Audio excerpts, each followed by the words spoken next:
রাজধানীর বাজারগুলোয় এখনো চালের দাম বাড়তেই সব ধরনের চালের দাম কেজিতে বেড়েছে 2 থেকে 6 টাকা পর্যন্ত।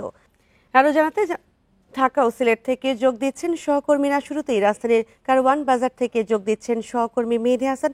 মেহেদী হাসান, এই যে চালের দাম সবকিছুর দাম বাড়তে বাজার পরিস্থিতি নিয়ন্ত্রণে না আসার কারণ কি? বান্ডেল থাকলে প্রতি সেনমানিতে টাকা বাঁচবে। বিকাশ সেনমানি বান্ডেল কিনে জিতুন প্রতি লেনদেনে। জি, আসলে একই প্রশ্ন আমাদেরও। বাজার পরিস্থিতি নিয়ন্ত্রণে না আসার কারণ কি? আসলে বিক্রেতা এবং ক্রেতারা যারা আছেন তারা উভয়ই আসলে যে কথাটি বলছেন যে বাজার নিয়ন্ত্রণের ক্ষেত্রে সরকারের যেসব মন্ত্রণালয় এবং অধিদপ্তর রয়েছে সেগুলোর আসলে নিয়মিত যে পর্যবেক্ষণ করা দরকার বাজার, সেই বাজারটি আসলে তারা পর্যবেক্ষণ করতে পারছেন না অথবা পর্যবেক্ষণ করার ক্ষেত্রে তাদের আগ্রহটা হয়তো সেভাবে তারা লক্ষ্য করছেন না। এছাড়া আমরা বলতে পারি যে এই ভরা মৌসুম অর্থাৎ বোরোর মৌসুম কেবল শেষ হয়েছে এবং পর্যাপ্ত চালের মজুদ আমরা দেখেছি বাজারগুলোতে রয়েছে এবং এত মজুদ থাকার পরও আসলে এই দাম বাড়ার কারণ হিসেবে বিক্রেতা এবং ক্রেতা উভয়ই এক ধরনের আসলে দ্বন্দ্বের মধ্যে রয়েছেন এবং তারা বারবারই যেটা বলছেন যে আসলে এই ধরনের তদারকি না হলে আসলে এই দামটা নিয়ন্ত্রণে আসা কোনোভাবেই সম্ভব নয়।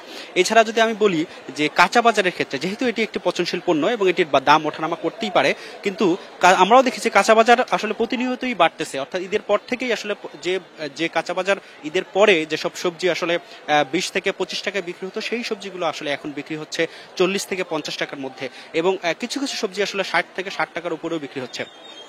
বিশেষ করে বেগুন এবং লাউ যেমন এটি 60 থেকে 50 টাকার মধ্যে পাওয়া যাচ্ছে, করলা 80 টাকা বিক্রি হচ্ছে। এছাড়া মরিচের দাম আসলে গত সপ্তাহে যে মরিচ 60 টাকায় বিক্রি হয়েছে, 70 টাকায় বিক্রি হয়েছে, সেই মরিচ আসলে আজকে মানভেদে 80 থেকে 100 টাকার মধ্যে বিক্রি হচ্ছে।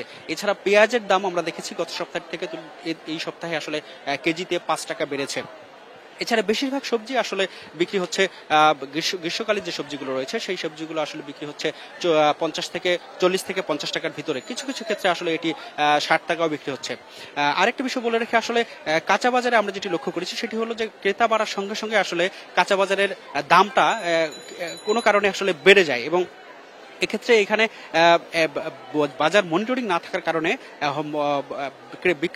বিক্রেতারা যারা আছেন তারা বলছেন যে আসলে এক ধরনের সিন্ডিকেট কাজ করে এবং এই সিন্ডিকেটের কারণেই আসলে এরা একবারই সব জায়গায় আসলে সবজির দাম বাড়িয়ে দিয়ে থাকে। এছাড়া মুরগির কথা যদি আমি বলি তাহলে গত সপ্তাহের তুলনায় এই সপ্তাহে মুরগির দাম কিছুটা বাড়তি, অর্থাৎ কেজিতে 10 থেকে আমরা দেখেছি যে 20 টাকা পর্যন্ত মুরগির দাম কেজিতে বেড়েছে। যেহেতু শুক্রবার হওয়ায় সবাই বাজারে আসেন এবং শুক্রবার যেহেতু মাংসের একটু চাহিদা বেশি থাকে এ কারণেই আসলে দামটা বেশি, বিক্রেতারা দাম বেশি নিচ্ছেন বলে ক্রেতারা আমাদেরকে অভিযোগ করেছেন। আমরা দেখেছি যে সোনালী মুরগি যেটি গত সপ্তাহে 300 টাকা বিক্রি হয়েছে সেটি আজকে 310 থেকে 320 টাকা বিক্রি হচ্ছে এবং ব্রয়লার মুরগি যেটি গত সপ্তাহে 150 টাকা বিক্রি হচ্ছে সেটা আসলে আজকে 160 থেকে 170 টাকা বিক্রি হচ্ছে।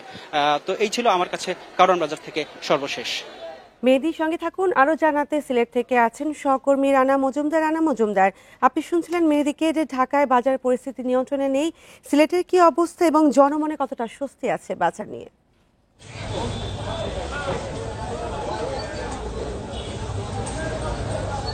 দেখুন, আমরা এই মুহূর্তে রয়েছি সিলেটের অন্যতম যে বাজারটি রয়েছে অর্থাৎ কাজীর বাজার এলাকায় এবং এখানে সবজির বাজারের পাশেই কিন্তু রয়েছে সবচেয়ে বড় যে মাছের আড়ত সেটিও, এবং এখানে যারা ক্রেতারা আজকে এসেছেন তাদের অনেকের সঙ্গে আমরা কথা বলেছিলাম। তারা বলছেন যে আসলে সবজির দাম বলেন, মাছের দাম বলেন, মাংসের দাম বলেন, সব কিছুই আসলে গত সপ্তাহের তুলনায় অনেকটাই চড়া এবং আমরাও আসলে বাজার ঘুরে যে বিষয়টি দেখতে পেরেছি যে অনেক সবজির দামই কিন্তু গত সপ্তাহের তুলনায় 5 থেকে 10 টাকা কেজিতে বেড়েছে। বিশেষ করে আপনাকে যদি কয়েকটি পদের সবজির দাম বলি সেক্ষেত্রে টমেটো গত সপ্তাহে বিক্রি হয়েছিল 100 টাকা কেজি ধরে, কিন্তু এই সপ্তাহে সিলেটের বাজারে টমেটো বিক্রি হচ্ছে 110 থেকে 120 টাকা কেজিতে। পাশাপাশি পেঁপে বিক্রি হয়েছিল 30 থেকে 40 টাকা কেজিতে, কিন্তু এই সপ্তাহে বিক্রি হচ্ছে কিন্তু 40 থেকে 50 টাকা কেজিতে। এভাবে আসলে যদি পটলের কথা বলি তাহলে পটল বিক্রি হচ্ছে এ সপ্তাহে থেকে 50 টাকা কেজিতে, যেটি কিন্তু আসলে গত সপ্তাহে অনেক ক্ষেত্রে 30 থেকে 40 টাকা কেজি ছিল। পাশাপাশি এভাবে প্রত্যেকটা যে সবজি রয়েছে প্রত্যেকটা সবজির দামই কিন্তু আসলে কেজি প্রতি 10 থেকে 20 টাকা কিন্তু এই সপ্তাহে বেড়েছে। একইভাবে যদি আসলে মাছের বাজারের কথা বলি তাহলে মাছের বাজারেও কিন্তু একইভাবে দাম চড়া রয়েছে বলে ক্রেতাদের অভিযোগ। এবং এক্ষেত্রে আসলে ক্রেতারা যেটি বলছেন যে আসলে এই যে বাজার যারা নিয়ন্ত্রণকারী যে সংস্থাগুলো রয়েছে, সরকারের তদারকিকারী নজরদারিকারী যে প্রতিষ্ঠানগুলো রয়েছে, তাদের কিন্তু নজরদারির অভাব রয়েছে বলে ক্রেতাদের অভিযোগ রয়েছে। এবং ক্রেতারা বলছেন এই যে প্রশাসন থেকে নিয়মিত বাজার মনিটরিং না হওয়ার কারণেই মূলত এক ধরনের অসাধু ব্যবসায়ী কিংবা যারা বাজার সিন্ডিকেটে যারা জড়িত তারা কিন্তু আসলে পার পেয়ে যাচ্ছেন এবং তারা সিন্ডিকেটের মাধ্যমেই কিন্তু আসলে দামটা বৃদ্ধি করে যাচ্ছেন। তবে বিক্রেতারা বলছেন অন্য কথা। বিক্রেতাদের সঙ্গে আমরা কথা বলেছিলাম আসলে এইভাবে বাজারের ঊর্ধ্বগতির কারণ কি, তো সেক্ষেত্রে তারা জানাচ্ছেন যে আসলে লোকাল যে সবজিগুলো রয়েছে স্থানীয় বাজার থেকে কিংবা স্থানীয় যে এলাকাগুলো থেকে যে সবজিগুলো আসলে সরবরাহ হতো সেগুলো আসলে এখন বাজারে অনেকটাই কম আসছে।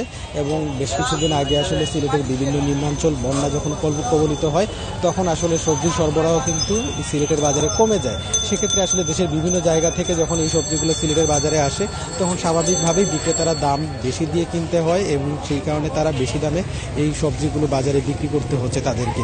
তো এইসব কারণেই মূলত তারা বলছেন যে আসলে দামটা বেড়েছে। এবং তবে তারা চাচ্ছেন যে আসলে বিক্রেতারা বলেন কিংবা ক্রেতারা বলেন তারা সবাই চাচ্ছেন যে আসলে যদি নিয়মিত করে বাজার মনিটরিং করা হয় তাহলে হয়তো এই যে সবজির দাম বলেন মাছের দাম বলেন সেগুলো অনেকটাই ক্রেতাদের হাতে নাগালের মধ্যে থাকবে। তো বাজার পরিস্থিতি নিয়ে এই ছিল আমার কাছে সবশেষ। বাজার পরিস্থিতি নিয়ে সিলেট ও ঢাকা থেকে জানাচ্ছিলেন সহকর্মীরা।